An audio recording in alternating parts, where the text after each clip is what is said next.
Epstein records, which I want to ask you about because you sit on House Oversight. The committee chairman, Republican James Comer, says that DOJ is going to start turning over Epstein records on Friday, that they're going to be made public after some redactions. Have you been given a time frame on when the public is going to get to see those? No, I have not. Obviously, we are currently out of session. I did show up for the deposition on yesterday.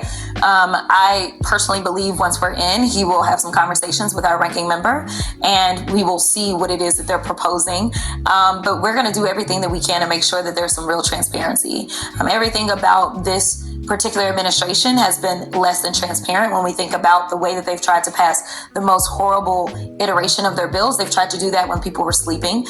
That may be true, Jasmine, but where were you at for 18 days when they were passing these bills when people were sleeping? And right now they have tried to brush this under the rug while they are distracting and destroying in our country. So I am pushing for what the American people have asked for, which they are asking for transparency because they want to know who these child rapists are. Let's talk about transparency because you posted on X yesterday, quote, DOJ owes us the Epstein files beginning tomorrow, all of them, client list included, no delays, no redactions, no excuses, anything less is a cover-up. So a whole congressional committee and the staffers needed to process the material should be entrusted with child sexual abuse material unredacted, names unredacted when, I mean, no offense, Congresswoman, Congress isn't exactly known for its discretion when there are political points that are there to be scored. Is that what you're calling for? Thing is, I don't know how much the American people are concerned with the Epstein files, but it seemed to me that the Democrats think that Donald Trump had something to do with this issue with Epstein. That's the only reason I can think that they're focusing so hard on these files. I'm calling for us to get everything over to us and any redactions. Unredacted. Oh, absolutely. As you said. Absolutely. So all of those names available for all of you to see and for staffers who would process the information to see. Unfortunately, we have had people that have elected people that are not trustworthy. But at the end of the day, they were duly elected. So yeah, I think that it is terrible, but Congress is supposed to be a place that can be trusted with this type of information. It is why we have this power.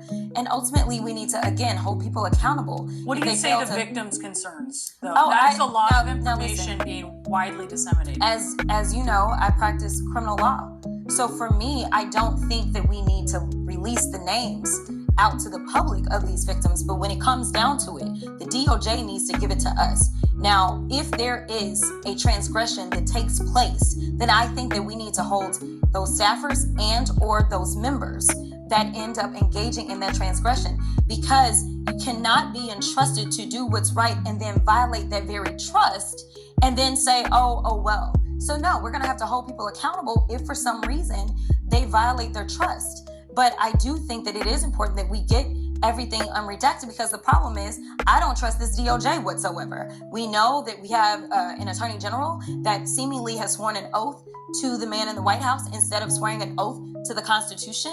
And so I don't know what it is that you were trying to delete if I can't see what's deleted. And so no, we need the full unredacted versions turned over to us. Let me ask you guys, do you think Jasmine Crockett of the Democratic Party wants the Epstein files turned over, unredacted, because they care about the American people and transparency? Or do you believe that they want the Epstein files turned over, unredacted, because they think Donald Trump had something to do with those files and they're just trying to get at Donald Trump? Let me know. Drop a comment. Like, comment, subscribe. Follow God, not culture.